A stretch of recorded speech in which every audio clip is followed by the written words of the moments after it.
اس طرح کے معاملات میں پھر جب ہارمون ڈسٹرب ہوتے ہیں تو عورتوں میں جو سیکشول ڈیزائر ہے، جو جنسی خواہش ہے، مباشرت کی طلب، وہ بھی کم ہو جاتی ہے۔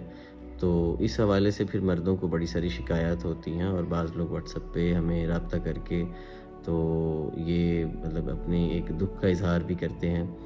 تو اس کو حل کیا جا سکتا ہے، یہ مسئلہ قابل علاج ہے، یہ کوئی بڑا مسئلہ نہیں ہے۔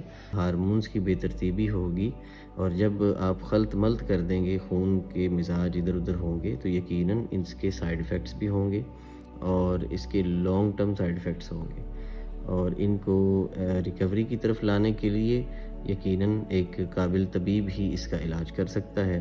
عورت کی جوانی اور شباب جو ہے وہ غدی عضلاتی تحریک میں ہے، اور مرد کی جوانی اور شباب جو ہے وہ عضلاتی غدی تحریک میں ہے۔ آپ فطری طور پر بھی اگر اس بات پہ غور کریں گے تو آپ ضرور اس کی گہرائی تک پہنچ پائیں گے۔ بڑی ہی باریک چیزیں ہیں، بڑے ہی باریک نکتے ہیں۔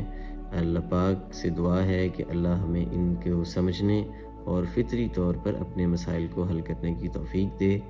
السلام علیکم ورحمۃ اللہ۔